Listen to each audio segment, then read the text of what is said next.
You are now listening to Asking for a Friend with TalkDoc, sharing insights through real, honest, and practical ways to improve your communication and relationships.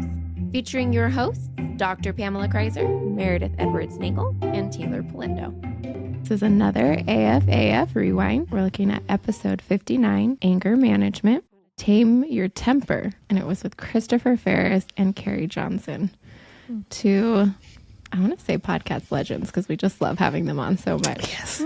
They're really fun and they taught us a lot. I don't know. This one is just an important topic, what we're doing with anger and coming back to controlling our emotions so that we don't have to deal with this aftermath of a huge blowout. Oh, I got a lot to say about that. I think cognitively we know that everyone's different, but with multiples, I have two identicals and one's fraternal. So there's two embryos in the womb, one split. Wow. They all are very different in how they express what they feel, but it's just so interesting as a therapist to watch my kids deal with identifying and showing their emotion, particularly when they're flooded by that emotion. And learning how to respond to that can be really challenging. And I think a lot of adults don't learn that skill in their lifespan, or they wait a long time to. And so, I mean, I see some of myself in my kids, you know, with anger and getting flooded and all of that. And it just kind of speaks to the nature of the way that anger affects us and how we communicate it. I want to jump like so far in, but before we start, can I hear how you both define anger? Like what does that mean? What is it? What is this thing? Yeah, rock, paper, scissors. Go, Carrie. So I spend so much more time describing it than I do defining it. Being intensely bothered by a perceived injustice is, I think, the definition that I liked the best, that it's especially the perceived part. You know, everybody's got their own view of the world and of themselves and others. And so it's that perceived part that's important. But, you know, as therapists, spend a whole lot of time of how others experience it. And so for those, whether they have an emotional vocabulary or not, it's describing what does their body feel? Like, what is anger to them? And I, all the time, especially with teens and parents, I find will say like, why are you angry with me? And the parents are like, I'm not angry. I'm not angry. And there's this disconnect of this perceived anger too in relationships. So yes, disturbed by a perceived injustice. I had the exact same response actually as Carrie, which was I know it when I see it. I can describe the effects of it and what it's like to feel it, but definition-wise, so I actually went to Google and I liked Google's definition, which is it's a strong feeling of annoyance, displeasure, or hostility. I was like, that works, you know, all of those things. The physiological part of anger is the part that I think is where this gets really interesting, because we have one part of our brain that's processing the emotion and the other part that's processing the thinking. And so oftentimes you'll feel all of this emotion and you'll behave, but afterwards, when you go like, what were you thinking? You're like, I don't know what I was thinking, because a part of my brain that controls the thinking wasn't actually in charge in that moment. And so once you realize that there's these multiple processes, I mean, our brains are computers that are always downloading information, and they're sending all of that information to our bodies. And essentially, I think our brain's job is to say, stay alive, dummy. And so it's giving us signals that help us do that. So when we're angry, you get flooded.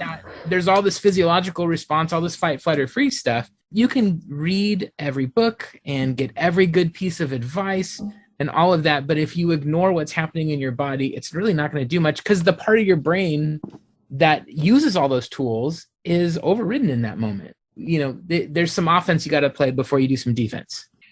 As humans, we are meaning-making machines. Also part of that is the story we are telling ourselves about what just happened. There could be an event and it could be quite neutral, but depending on that person's background and how they've been hurt, how they've been, you know, injured in the past emotionally, they now perceive this event in a certain way that other people might not perceive that event.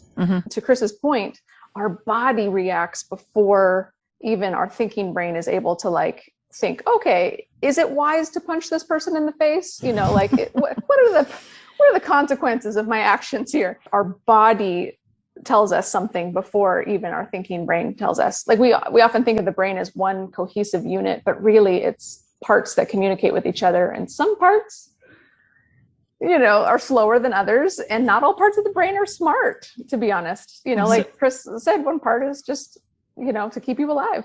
Am I misunderstanding that a lot of anger is out of our control then?